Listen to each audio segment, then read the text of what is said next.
तो आपने अपनी छोटी को पराया ही कर दिया हैं? डांटना ही था तो यहाँ अकेले कमरे में बुलाकर डांट देती। जी मैं समझ सकती हूँ कि बीमारी में इंसान का दिमाग घूम जाता है, चिड़चिड़ा हो जाता है, पर आपने तो मुझे नीचा दिखाने में कोई कसर नहीं छोड़ी।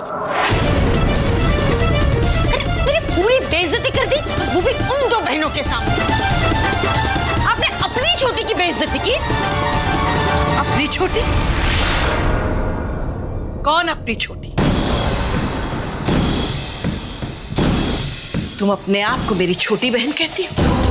ऐसी बहन जो मेरे बीमार होने पर एक बार भी खुद से अपनी जीजी को देखने नहीं आई। वो कैसी, कहाँ है, किस हालत में है? तब कहाँ गया था तुम्हारा अपनापन जब मैं तकलीफ में तुम्हें पुकार रही थी? मेरा ख्याल रखने की बजाय तुम मेरे आसपास ना फटकने के 101 बहाने सोचकर अंदर छिपी बैठी हुई थी। जी, ये आप नहीं, ये उन दो बहनों का जादू आपके सर पर चढ़कर बोल रहा है। अरे ये 2-3 दिनों में न जाने मेरे खिलाफ क्या उटपटांग बातें भर दी आपके कानों में उन्होंने। जी, आप कब से भोली बन गई हैं? आप तो इतनी होशियार हो, आप उन दोनों की बातों में कैसे आ गई? छोटी, प्रत्यक्ष को प्रमाण की आवश्यकता नहीं होती। कहने का मतलब ये है, आपके आसपास की चीजें कभी कभी इतनी साफ हो जाती हैं कि किसी और के बताने या दिखाने की जरूरत ही महसूस नहीं होती। और मैं तो खुद तुम्हें देखा है, खुद अपनी आंखों से देखा है, सोफे पर बैठकर काजू खाते हुए, टीवी देखते हुए, आराम फरमाते हुए। हाँ जीजी, भाई समझने वाली बात है। आप तो आराम कर रही थी, तो मैं वहां बैठकर क्या करती? आप ही ने तो मुझे हुक्म दिया था कि छोटी जा जाकर टीवी देख। आपने हुक्म दिया तो देखा, अब मना करती तो नहीं देखती। अरे मेरे मनोरंजन।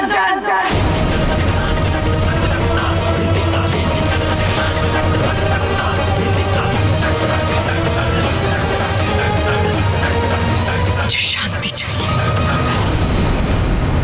मैं बीमार हूं, थोड़ी देर आराम करना चाहती हूँ।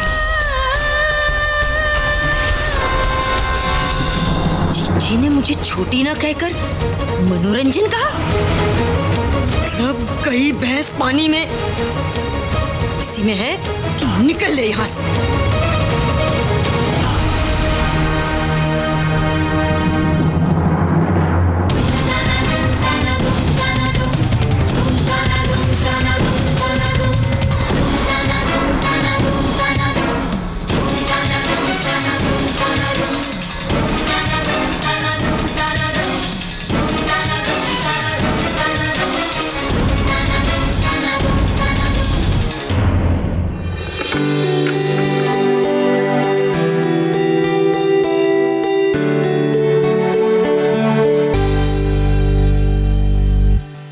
तो तुम दोनों की खुशी का ठिकाना नहीं होगा ना। नीम से जीजी का इलाज करते करते तुम दोनों ने उनकी जुबान पर भी नीम जैसी कड़वाहट भर दी है मेरे खिलाफ।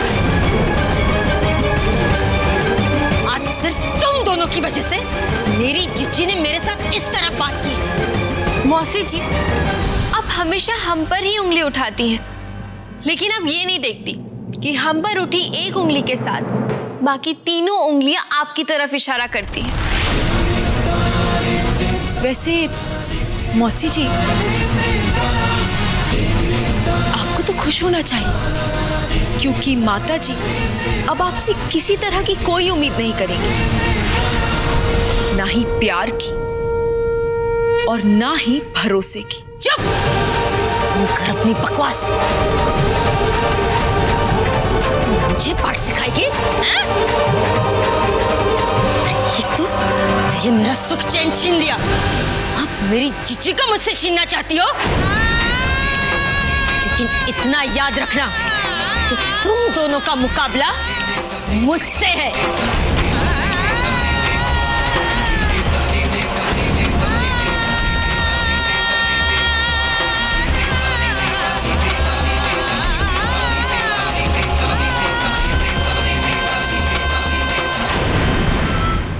के रुष्ट होने, क्रोध करने पर भी किसी प्रकार का भय नहीं है और ना ही संतुष्ट और प्रसन्न।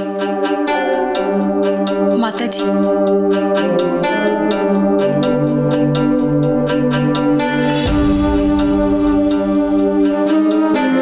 आपकी दवाई का समय हो गया है।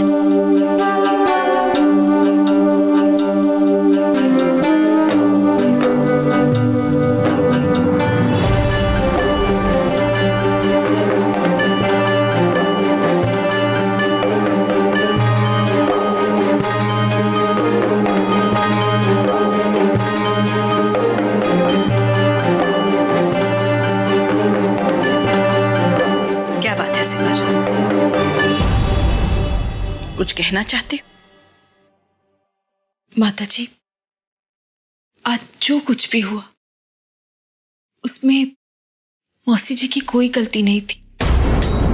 वो तो खुद इतनी बीमार थी, इसीलिए आपकी देखभाल करने के लिए नहीं आ सकी, वरना वो आपसे बहुत प्यार करती और आपकी बहुत चिंता भी है उन्हें। आप प्लीज उनसे नाराज मत होइए।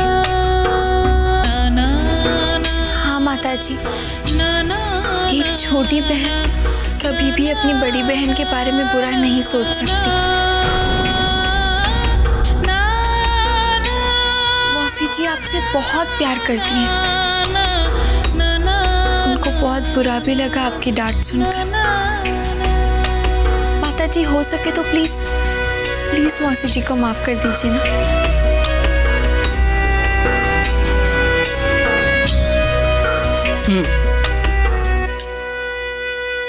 अभी तुम लोग जाओ, मैं कुछ देर आराम करना चाहती हूँ। जी।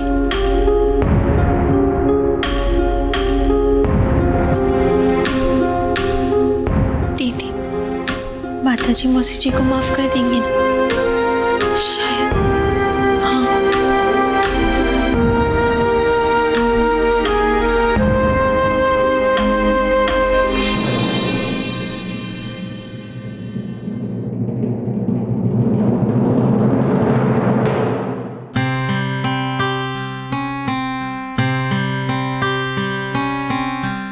मैं भी कितनी नासमझ थी जो इन दोनों बहनों के रिश्ते को समझ ही नहीं पाई और इन दोनों को देवरानी जेठानी के रिश्ते में बांधने की कोशिश करती रही।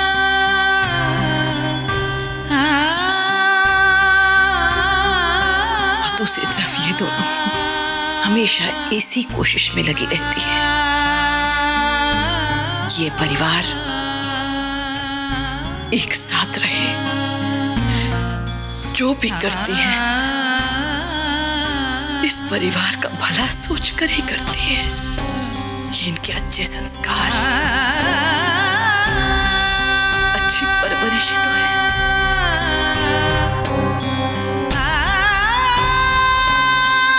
मुझे गर्व है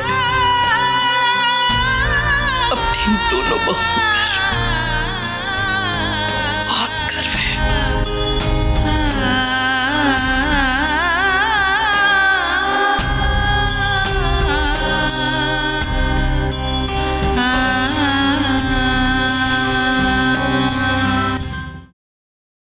जीजी, आजकल तो आपको अगर सोना दिखाए ना, फिर भी आपको पीतल ही नजर आएगा। समझने वाले तो ये बात समझ ही गए हैं, पर पता नहीं आप क्यों नहीं समझ रही हैं। जीजी, मेरा यकीन कीजिए, मुझसे आपकी तकलीफ नहीं देखी गई, इसलिए सिर्फ आपके लिए मैंने उस चमत्कारिक बाबा को बुलाया था। और कोई मेरा यकीन करे ना करे, जीजी आप तो मेरा यकीन कीजिए। माता जी, वो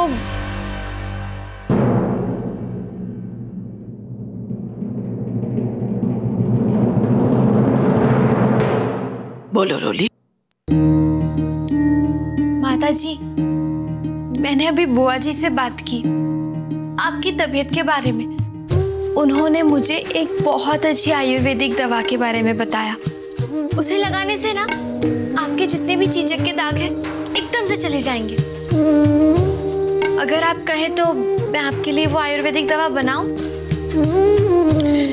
अगर तुम्हारी बुआ जी ने कहा है तो वो दवाई जरूर असरदार होगी। बना लो। मैं जल्दी से बना कर लेकर। चिच्ची से नंबर बटोरने में रत्ती भर की भी कसर नहीं छोड़ती ये दोनों बहनें।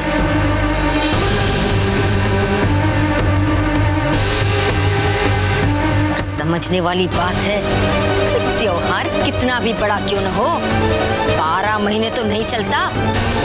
मैं भी देखती हूँ इनका ये नाटक कितने दिन चलता है। क्या बात है छोटी, अभी तक यहीं खड़ी हो? कुछ कहना बाकी है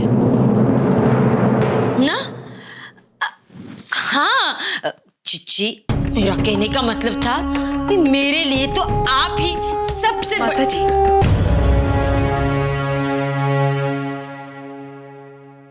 माता जी वो प्रेम जी का फोन आया था। वो लोग रास्ते में ही हैं, बस थोड़ी देर में पहुंच जाएंगे। ये तो बहुत अच्छी खबर सुनाई। सच, अब तो सबसे मिलने का बहुत मन कर रहा है।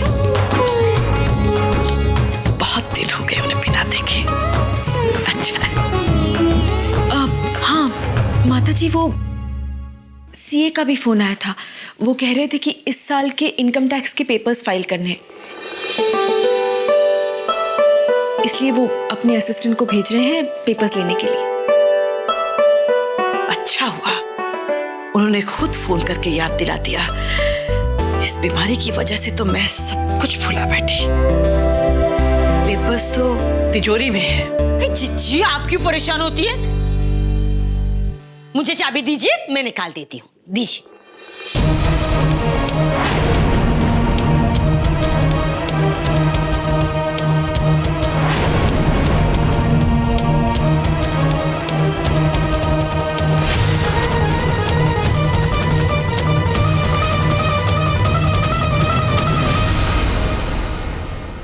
लो सिमर,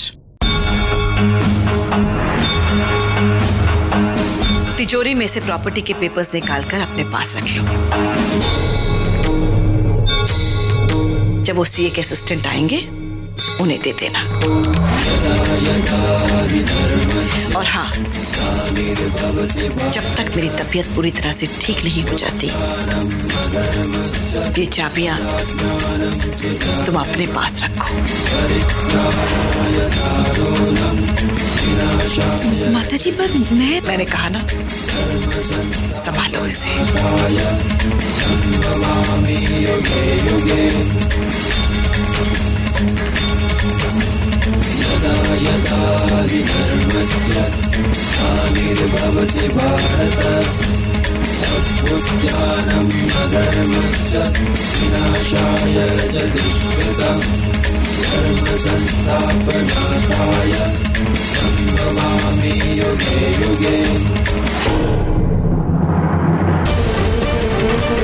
ये मैं क्या देख रही हूँ?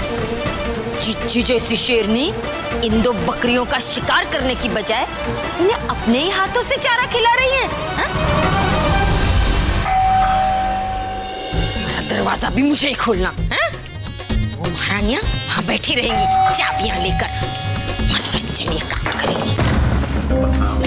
अरे आ गए आप लोग हैं? आइए आइए। और शादी में नहीं आ सकी तो क्या हुआ, बारातियों का स्वागत तो कर ही सकती हूँ। मौसी जी, मौसी जी, बाराती तो हम वहां थे जहाँ तो हम घर वाले। हाँ हाँ, ये तो समझने वाली बात है। इसी शादी में बड़े मजे किए होंगे तुमने। मिठाई विठाई नहीं दी उन्होंने?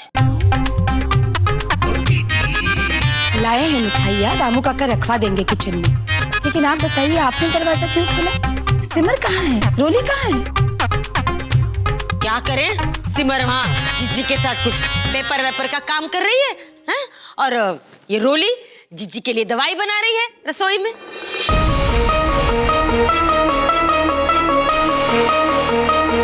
माता जी की दवाई? क्या हुआ माता जी को? उनकी तबीयत अभी तक ठीक नहीं हुई? ये भूल गए जिज्जी बीमार थी इसलिए तो हम शादी में नहीं आ पाए। कहाँ है माता जी?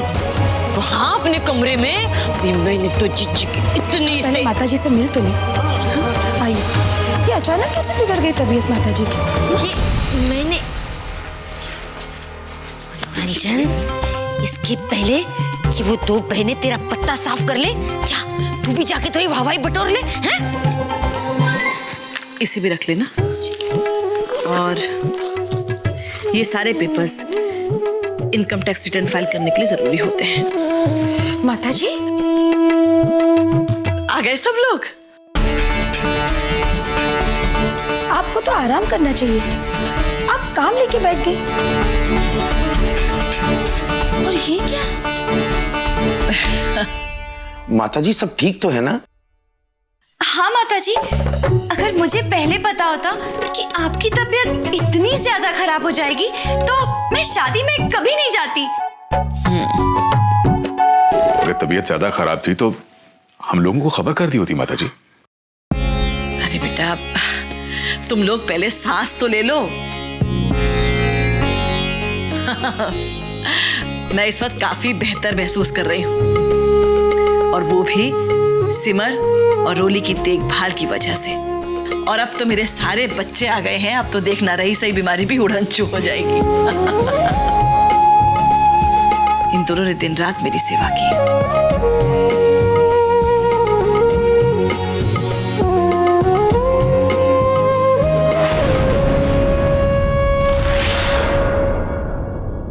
परी, देखो ना कैसे इन दोनों बहनों ने माता जी को पूरी तरह से अपनी जाल में फांस लिया है। हाँ भाभी, माता जी की बातों से तो ऐसा ही लग रहा है। माता जी, मैं आपको लेप लगा देती हूँ। बेटा थोड़ी देर बाद लगा लो। ला बेटा। माता जी, ये बाकी के पेपर्स में वापस रख दूं? हाँ, इन्हें संभाल कर तिजोरी में रख देना।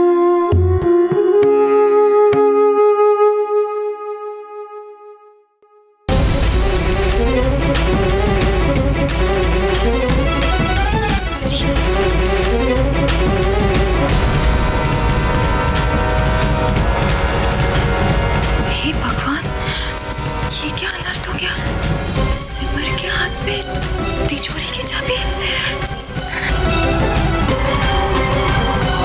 माता जी आखिर आपको हुआ क्या है? अरे बेटा कुछ नहीं, पहले तो बस थोड़ा सा बुखार हुआ, फिर बुखार बढ़ते बढ़ते ये चेचक का रूप धारण कर लिया।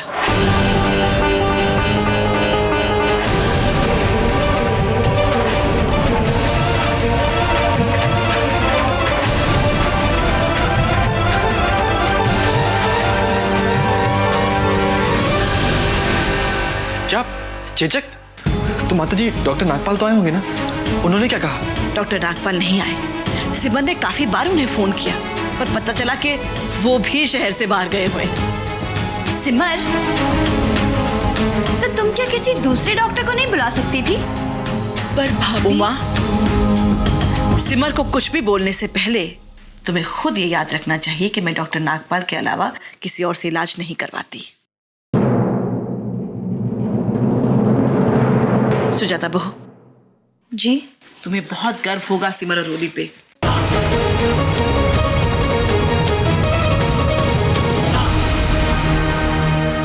रंजन, आज इन दो बहनों ने तुझे अपने ही जिज्जी के सामने पराया कर दिया। इन दो बहनों को तो ईंट का जवाब पत्थर से देना होगा।